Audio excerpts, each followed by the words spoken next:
Ray, I can see a slight smile on your face. We don't get that very often.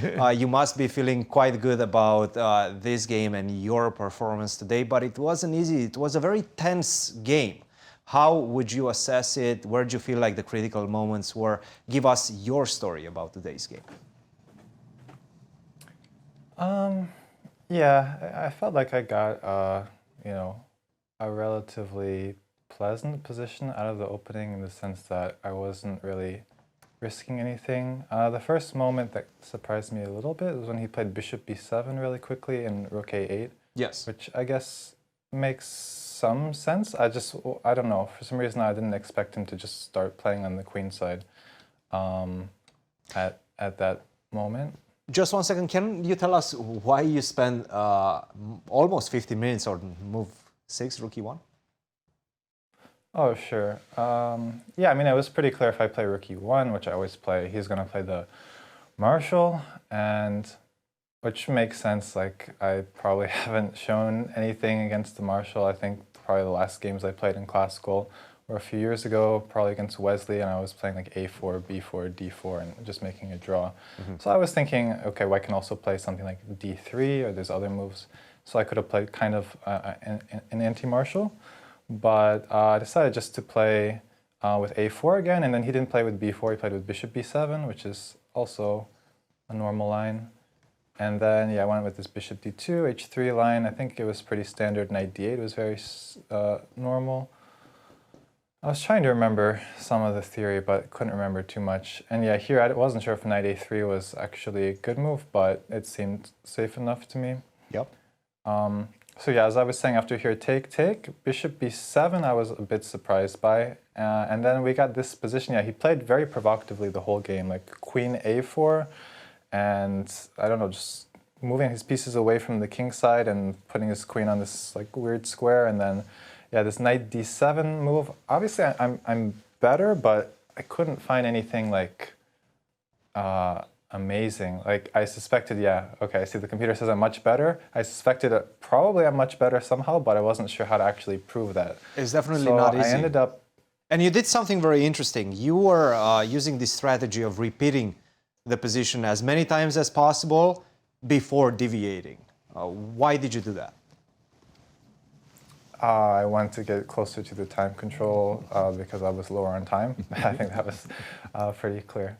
So yeah, I repeated here, and he couldn't really deviate, I didn't feel like, so it was, yeah, pretty safe to just repeat. And then, yeah, I played it very safe where I went with b5, basically liquidating and reaching a position where I have like 0 risk, and I should still be probably slightly better, but he should be holding it, I guess.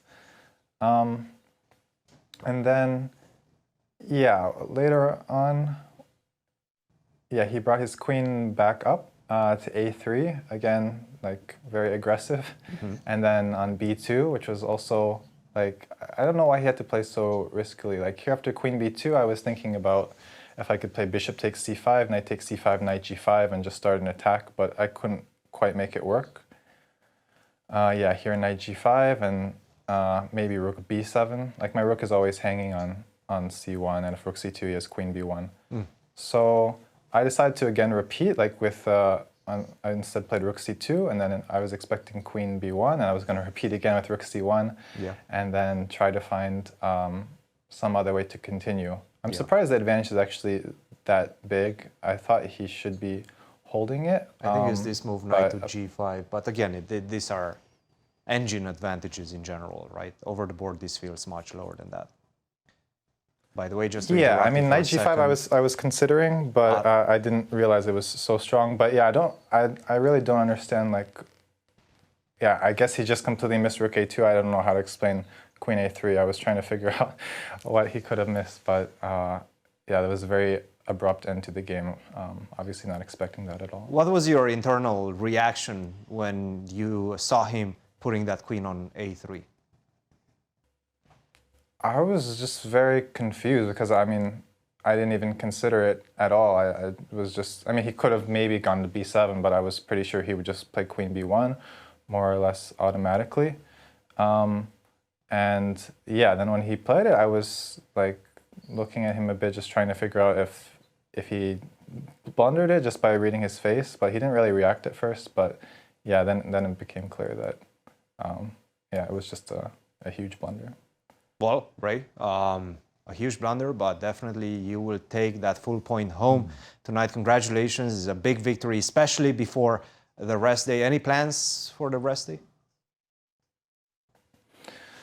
No specific plans. I mean, overall, I'm just happy that after such a disastrous start, I'm now doing not super terrible, still not great, but you know, much better, playing much better also than I was at the beginning. So just hoping to get some rest and keep going.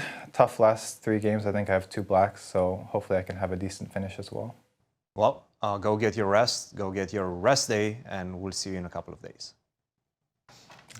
Our congratulations as well.